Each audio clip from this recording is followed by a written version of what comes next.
And welcome in everybody to this edition of the Coffee and Sports Talk Show. I am your host, Andrew Scheid. Alongside with me, always, is Matt Donnelly. How are we doing today, Matt? Kind of a bittersweet night for us here on the Coffee and Sports Talk Show. It's your final show with us here tonight. Yeah, a little bit bittersweet here, but at the same time, we've had a great run together. Very happy of the work that we've been able to do, and hoping to go out with a bang here. Talk some basketball all around, which is kind of how the show started way back when. I think we Right, were talking yeah. about basketball for that first show as well. Yeah, we were. And to talk about that to start, in my opinion, Matt, the better team out of the Chicago organization right now is definitely their G League affiliate in the Windy City Bulls. I think you would have to agree.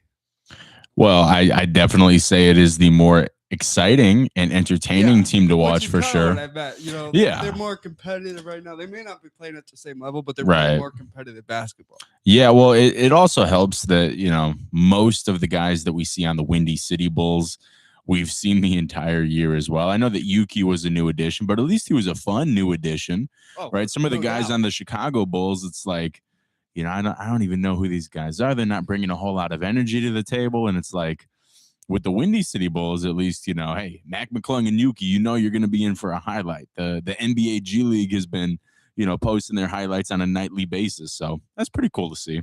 Right. And we actually get to first off see these guys firsthand when they play home games because we get to work as a TV crew, being part of Illinois Media School here.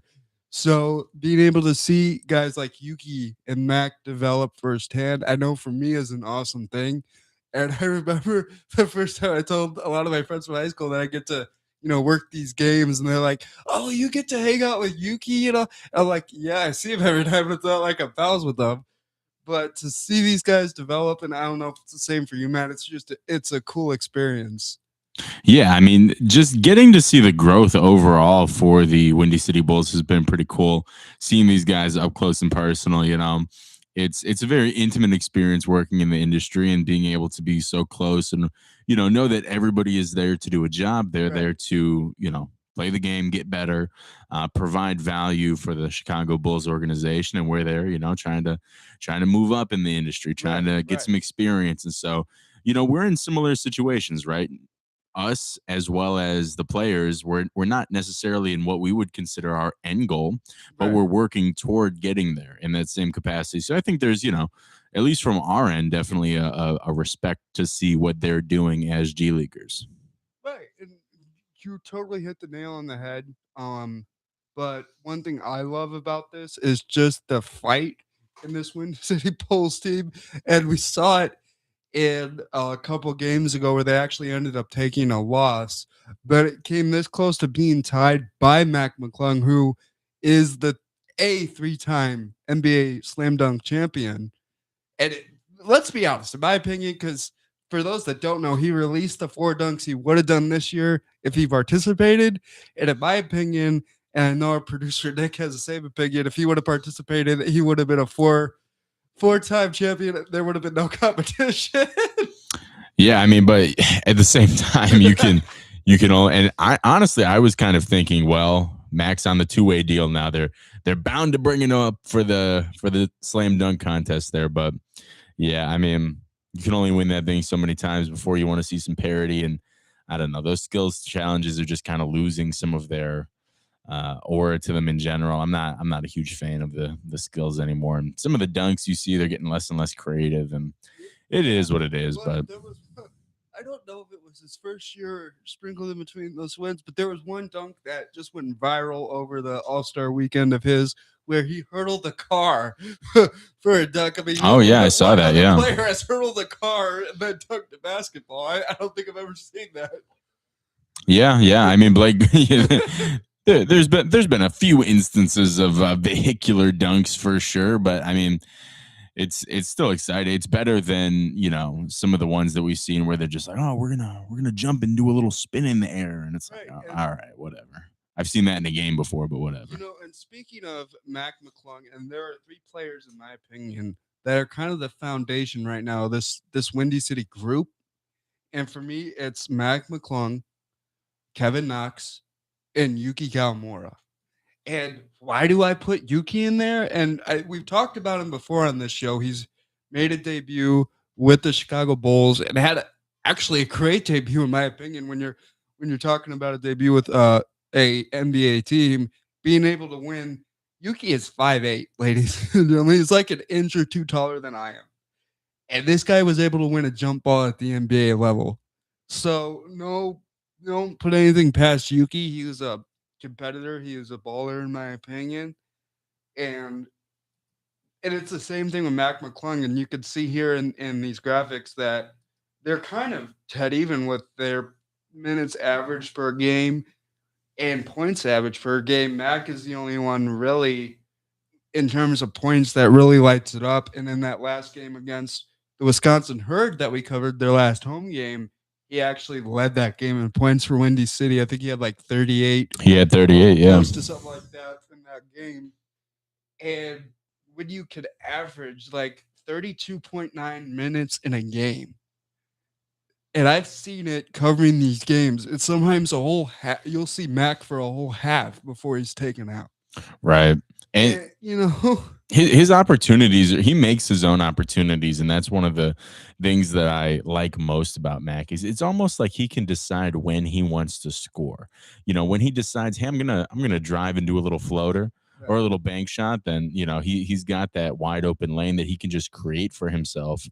um and yeah, it's very impressive, and he's one of those rare players that, in my opinion, he's way too good for the G League, but he's not necessarily good enough to be a everyday player on an NBA team. And the NBA has seen that themselves. And they saw that, and I was going to bring that up. We saw that in that first game in his debut in the NBA against the Raptors out in Toronto, where he went up for a simple layup, and I forgot to get footage of this, but he was just simply blocked by three defenders. So I think his height really comes into play when you're talking the NBA level because he's only 6'2". Right, but at the same time, you He's a see, guard, so I mean, look, but Yuki, it feels like Yuki's had the same amount of playing experience in the NBA, at least, as he has in terms of amounts of games, and he's a full 4 inches shorter than Max. So, I right. mean, it obviously they're not going to be every day in the modern NBA, but also on a current Bulls team that is quite frankly just tanking. They're just they're Right, they're, and they're trying to boost their draft stock there. you have 9 guards on your active roster, both one-way and two-way contracts. There's something needs to be worked out. Yeah. I don't even know what to tell you. I can't even really see Chicago Bulls right now. I can't see the vision. It's almost like before a rebuild, like you're kind of waiting for the clock to strike midnight before you can actually do the proper official one. It's like before that, you got to finish out this season first. It's like, man, we can't even see any progress. We don't even know where we're going. Like, there's no direction currently. Right. And one thing I want to ask you, because we know that Windy City is not going to be a playoff contending team in the G League this year. But what do we want to see out of this Windy City team? Because we cover them a lot. We work their home games. What do we want to see out of them to finish out the year?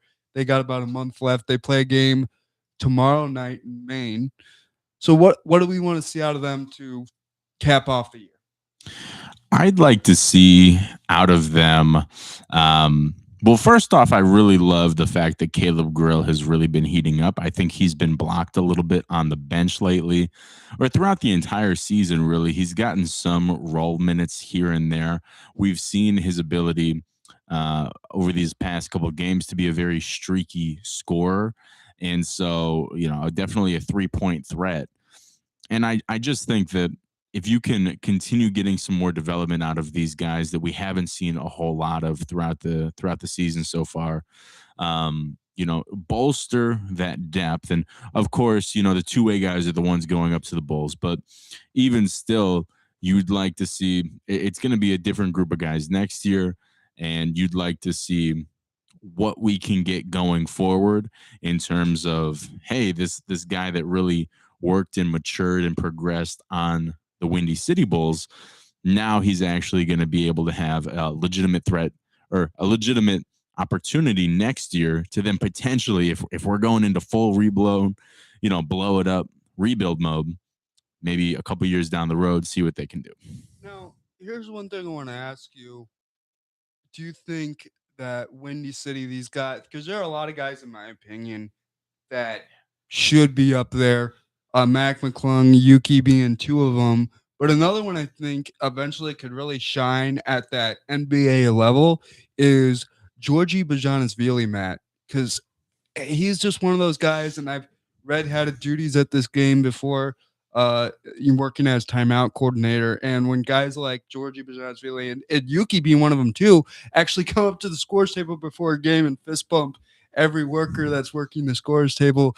When you have a player like that, it really speaks volumes as to the only that also the kind of man you are. Yeah, I've gotten to experience that once, and as Nick, you know, showed us there, he bows even a little bit to us. He says, "Let's go, let's get ready, let's have a great game." And yeah, he's a good all around guy from what it seems. And yeah, he's another fella that you look at his body of work, and he's definitely out there fighting for rebounds every night. That's would be his major contribution for sure, is being a big boy rebounder. And he's not the most potent scoring threat, but for what he is currently on the G League Windy City Bulls, I think, there's a clear path forward. I'd say he's definitely, I think his ceiling is definitely, last guy on the bench NBA, right? I don't think he's going to be, anybody that's really contending for real minutes anytime soon. But I think if he continues grinding from his play style, and his, increasing his physicality a little bit more as well, I could definitely see him as a potential two-way guy in the future. Maybe with the crowd chanting his name to Georgie, Georgie, George, and then when people are like, "Wait, what's his last name?" They'll be like, Georgie, Georgie. I have to tell you, and that's his name is what it took me a while to get down as well. So his last name is a tough one, but yeah, this Windy City Bulls team, like we said, just playing competitive basketball this whole year, and you saw it, and just pretty much having fun out there. I mean, lack of a better term, they were having fun out there. Yeah, and they're, you can see it on the bench too. The guys are getting excited for each other, and I think it does seem like a pretty good chemistry from what they're playing with currently. And I think it's also the nature of the beast. Once you get to this point in the season, when it's kind of winding down, they're approaching the final month of the season. They've gotten a lot of good tape. They've gotten a lot of good minutes. A lot of them are injured and hurt, and they've shut themselves down for the rest of the season. This is kind of the point where, of course, you don't ever want to ease up in any way competitively, right? These guys are going to go out and grind every night, but at the same time, you're starting to see the other end of the tunnel maybe for this season, and maybe have a clearer picture of what your future in basketball is going to be like going forward. Because some of these guys are not going to play in the G League again. Some of these guys are going to have to go overseas. Some of these guys are going to be competing for two-way contracts in other organizations.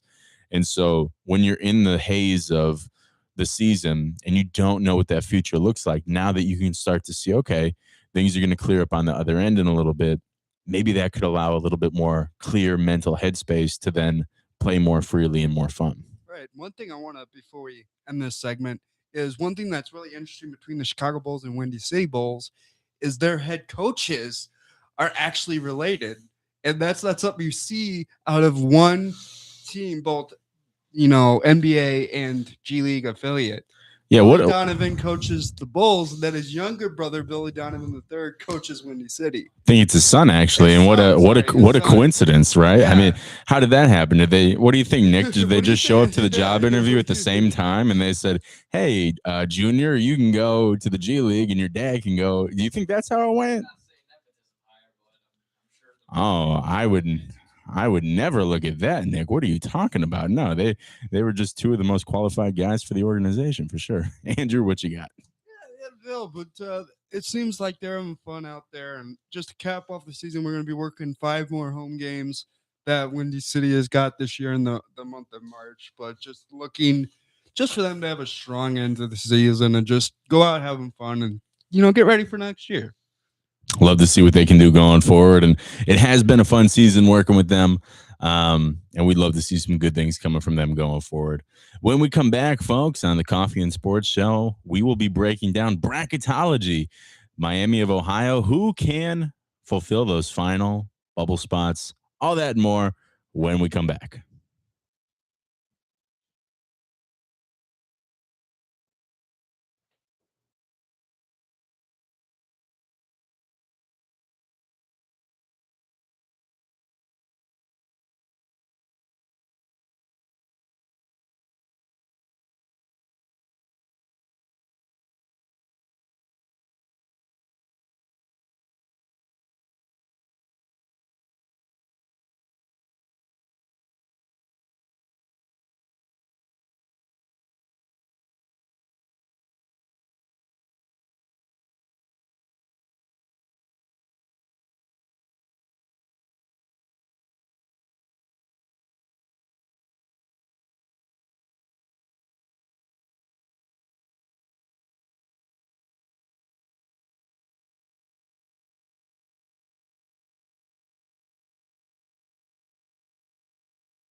Welcome back, everybody, to the Coffee and Sports Show. My name is Matt Donnelly, and as always, joined with my wonderful co-host, Andrew Scheid.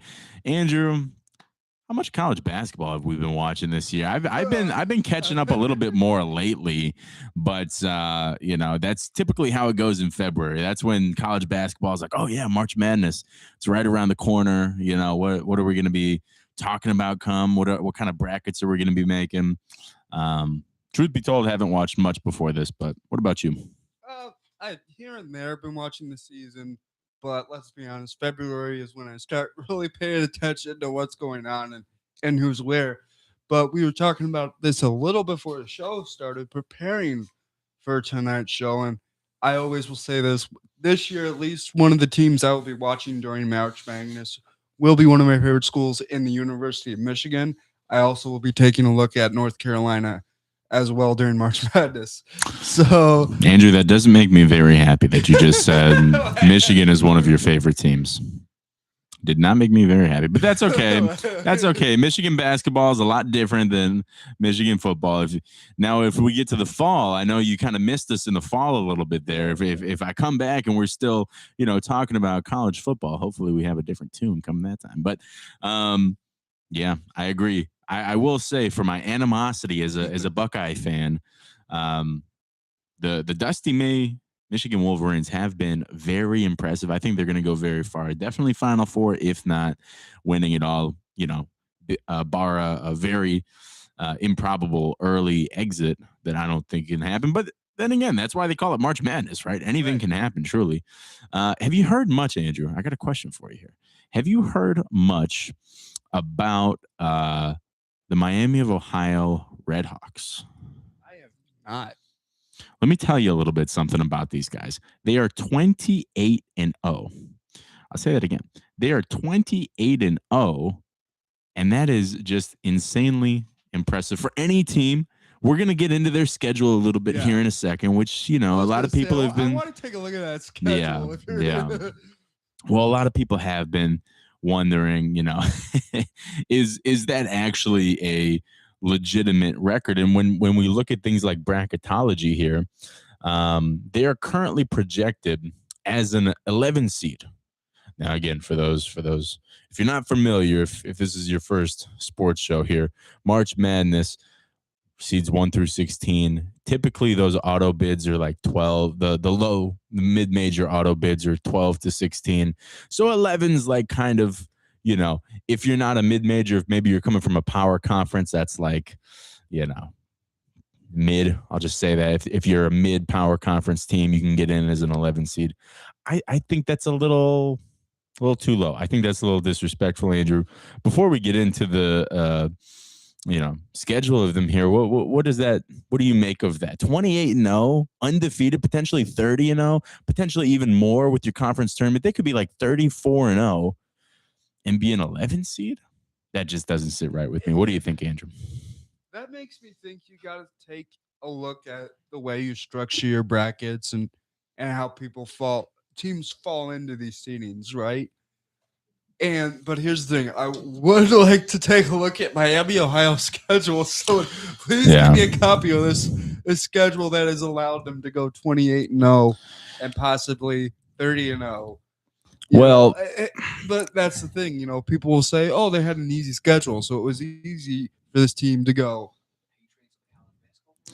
They might be. They might be. Just said, is he the Patriots of the college basketball world? Yeah. So I mean, here's the thing on KenPom. That's another statistical analytic. It's not looking great for them there either. They're 83rd in KenPom in their net ranking.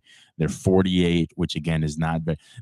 We'll get into some net rankings here in a bit, but that's worse than some of our bubble teams, right? So some people have been speculating about, well, if they lose in their conference tournament, and they're not the auto bid. Let's say they go 32-1. Right.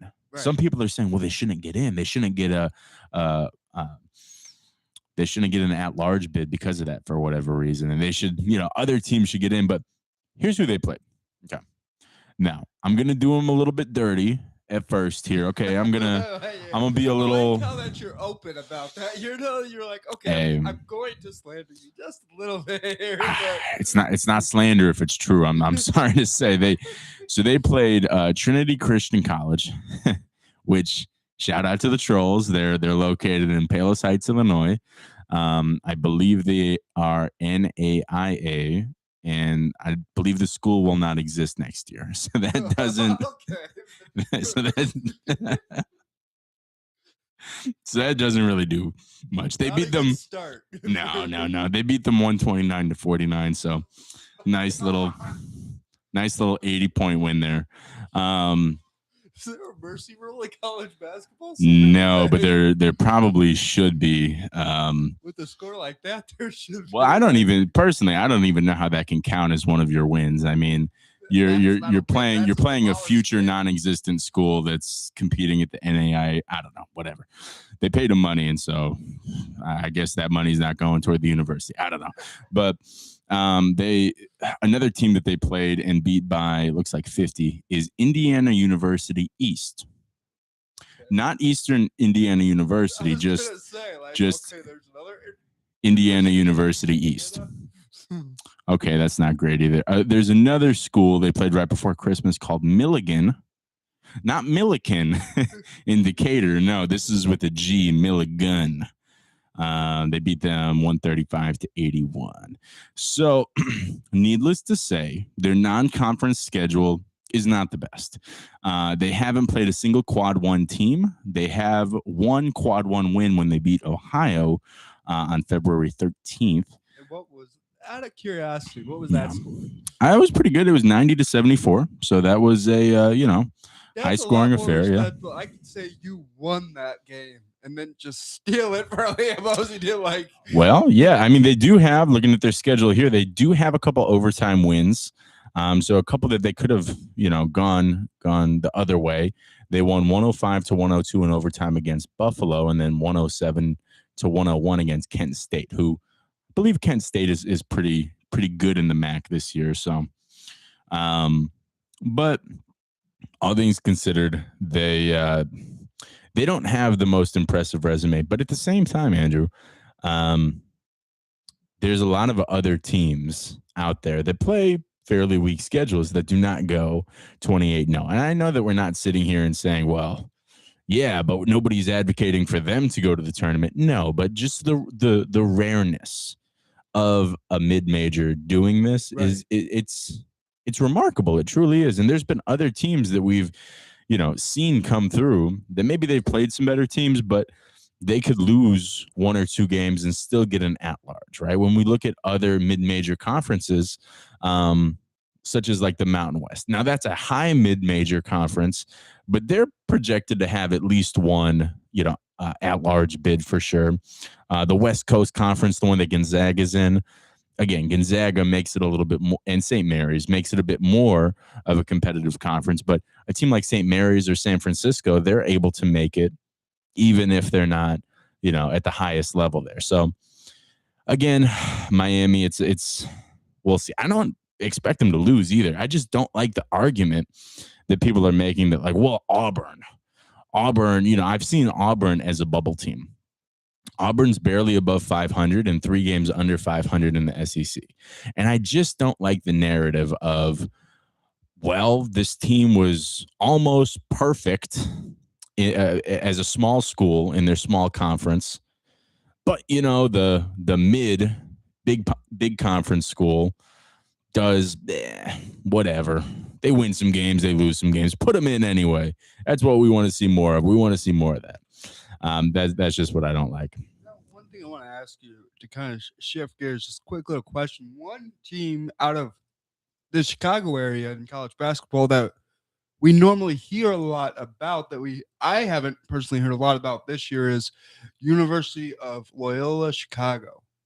Because we always they're bad this year. That basketball program in recent years has been good, but I haven't heard a lot out of them this season. Yeah, they got 6 wins this year, so I don't even know if they're making the A10 tournament, let alone the NCAA tournament. But hopefully Loyola can, come back to prominence pretty soon, because that was fun when they were Final Four teams. But it is what it is. But let's take a look here at our bubble watch. We're going to take a look at who gets these last 2 at-large spots, and we can take a look at a little bit of these resumes here for all 4 of these teams.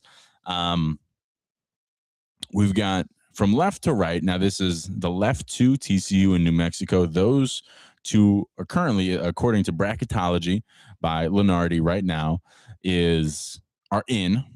And then on the right, Ohio State and USC are the first 2 out. Okay. So looking at the resumes here, all fairly similar, right? We've got 3 power conference teams with TCU, Ohio State, USC, and then New Mexico, they're a Mountain West team. So their record is a little bit bigger, or a little bit better rather, but they have a comparable net rating there. They've got 2 quad 1 wins, and their KenPom is second best here. So when you look at New Mexico, they kind of stick out to me as, obviously better than Ohio State and USC in terms of the KenPom, and they've got a same amount of quad 1 wins there. Honestly, I've been watching Ohio State all season. We were talking earlier, Andrew, about the Ohio State-Michigan thing. And as an Ohio State fan, I will just straight up tell you, I think it's a little ridiculous that people are, bending backwards to try and, justify why Ohio State should get in. I'll be the first one to tell you, as a proud supporter of Ohio State athletics, that team should not be in the March Madness tournament. And that's also kind of what I'm talking about when I bring up the Auburn example. Okay. Like, Ohio State is just not good. They have 1 quad 1 win, but they're 1-10. Yeah, they're 1-10 in the quad 1. Like, they cannot beat good teams. Like, I get that there's 68 spots in the tournament, but I don't know. There needs to be a higher standard than 17-11 with 1 decent win. See, but here's the thing. I think TCU should get one of those spots, but here we are, Chicago boys. We know that our NFL quarterback is going to be rooting for USC to get one of those spots. Oh, he definitely will be. Yeah, he definitely will. Preparing for Ohio State, Miami of Ohio NIT matchup. Oh my goodness. Nick, I don't even want to think about that right now. Like that would make me sick when Miami of Ohio beats my Ohio State Buckeyes by 15 in the first round of the NIT tournament.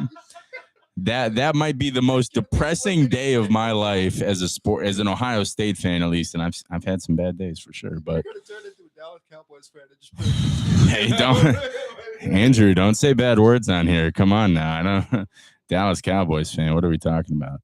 I'm saying you're gonna be like them. Oh, yeah. TV at that point. Oh man, I just might have to with the amount of filth that I'd be watching with that. But no, I think Miami, Ohio being in the NIT would make me more upset than Ohio State losing. But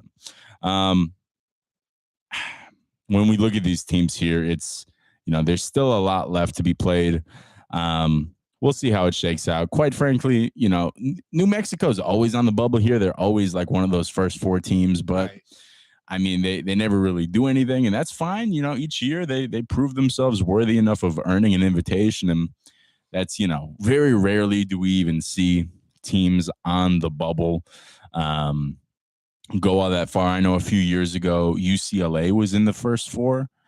They played in Dayton, and I believe they went all the way to the Elite Eight. I think that was 2022, I believe. But other than that, it's quite rare for a first 4 11 seed to go anywhere, and that's what these teams ultimately would be. So any final thoughts on this here, Andrew? Not really. I mean, my final thoughts. I think one of the teams getting in on these final four for those last two spots will be TCU. Is gonna, in my opinion, get one of those spots. Yeah, oh for sure. With 4 quad 1 wins, that sticks out to me the most there, and that's pretty impressive. Yeah, you looked at the same part I did. Would you have 4 of those wins when Yeah. everyone else has like 1 or 2? Yeah, that sticks out way more. Yeah. Well, Andrew, I appreciate you being one of my co-hosts for these past few months. It's been fun. It's been a great time doing these shows with you, and I wish you the best of luck, sir. I can't wait to come back and be a guest on your show one of these days. Yep, we'll be continuing next week, and hopefully I'll have some new classmates to keep it running with me. But it was great having the show with you, Matt, and great working with you. Appreciate it, sir. For Andrew Schott, I'm Matt Donnelly. Have a fantastic rest of your night, everybody, and thank you for tuning in to Coffee and Sports.